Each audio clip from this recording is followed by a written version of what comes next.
नमस्कार। एक बार फिर से आप सभी का हमारे धार्मिक चैनल धर्म चिंतन में स्वागत है। मैं हर्ष दुबे आज आप सबके सामने लेकर आया हूँ गुप्त नवरात्रि में किस प्रकार से विशेष मंत्रों द्वारा, गुप्त मंत्रों द्वारा साधना करके हम अपने जीवन को सफल बना सकते हैं और सुदृढ़ कर सकते हैं। अभी पिछले वीडियो में मैंने आप लोगों को शीघ्र विवाह हेतु कुछ गुप्त मंत्र बताए थे।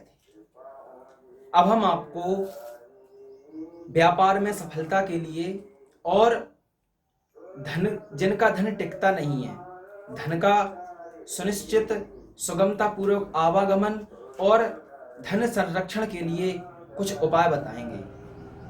जिन्होंने अभी तक मेरे चैनल को सब्सक्राइब नहीं किया हो वो हमारे चैनल को सब्सक्राइब करें ताकि आपके पास हमारे अनेक वीडियो आप तक पहुंचते रहें। सर्वप्रथम धन प्राप्ति का उपाय।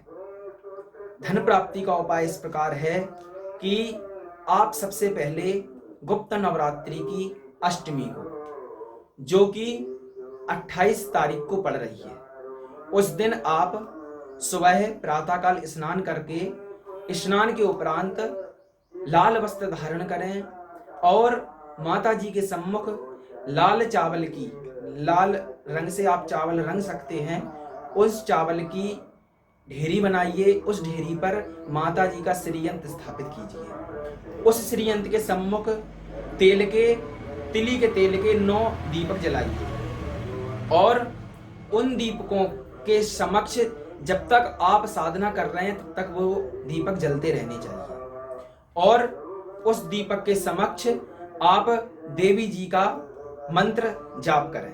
मंत्र है, आप हमारा स्क्रीनशॉट भी ले सकते हैं। मंत्र है ओम श्रीं महालक्ष्मी नमः। इस मंत्र को कमल गटे की माला या लाल चंदन की माला से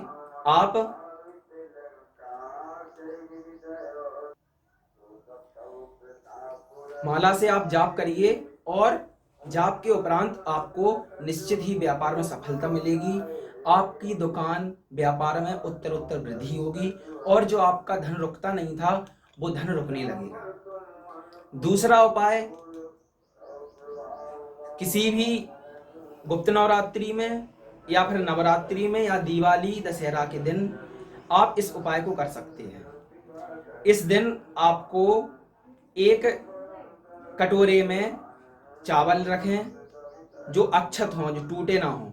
उन अक्षत को रख करके सामने एक दक्षिणावर्ती शंख स्थापित करें। उस शंख में ओम श्रीं महालक्ष्मी नमः का जाप करते हुए उसकी गिनती के चावल उस शंख में डालते जाइए। जैसे आपने मंत्र जाप किया ओम श्रीं महालक्ष्मी नमः, तो एक चावल उस शंख में डाल दीजिए। इस प्रकार आप यथाशक्ति जाप करिए। वैसे तो संख्या 1008 की है, लेकिन आप ये जाप करते हुए उतने दानों को शंख में डालिए।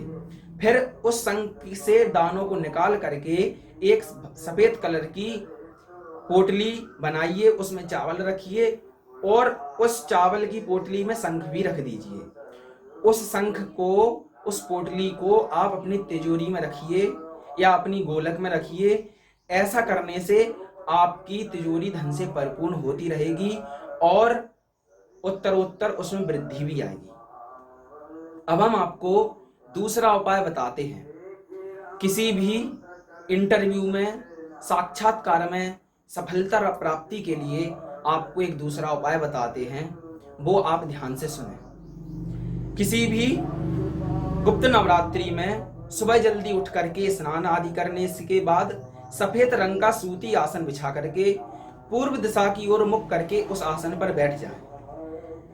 अब अपने सामने पीला कपड़ा बिछा करके उस पर 108 दानों वाले स्फटिक की माला रख दें और इस पर केसर व इत्र छिड़क करके उसका पूजन करें।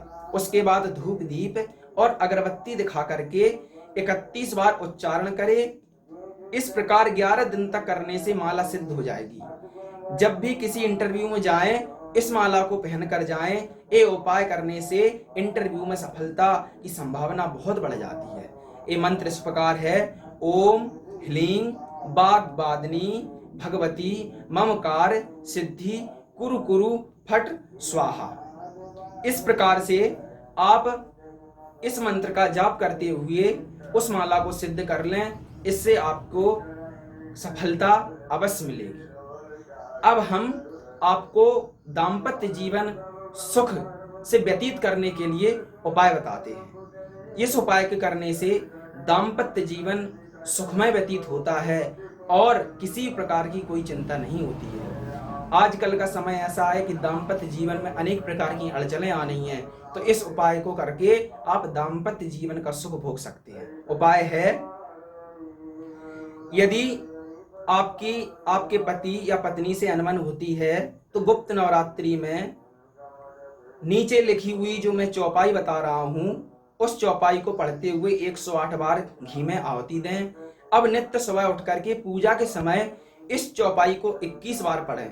यदि संभव हो तो अपने जीवन साथी से भी इस चौपाई का जाप कराएं। चौपाई इस प्रकार है, सब पर करह परस्पर प्रीति चलाएं सुधर्म निरत श्रुति नीति। इस प्रकार से आप इन चौपाइयों का जाप करते हुए अपने दाम्पत्य जीवन को सुखमय बना सकते हैं। आज के लिए इतना ही। आज के मैंने जो आपके सामने उपाय कहे हैं, आप इनका जरूर पालन करेंगे तो इससे अवश्य सफलता मिलेगी। और जिन लोगों ने अभी तक मेरे चैनल को सब्सक्राइब नहीं किया हो, आप हमारे चैनल को सब्सक्राइब करें। और जो भी आप हमसे पूछना चाहते हैं, प्रश्न करना चाहते हैं और भी उपाय जानना चाहते हैं, आप हमें कमेंट बॉक्स में कमेंट कीजिए। हम आपके प्रश्नों का जरूर उत्तर देंगे। जयतु संस्कृतम, जयतु भारत।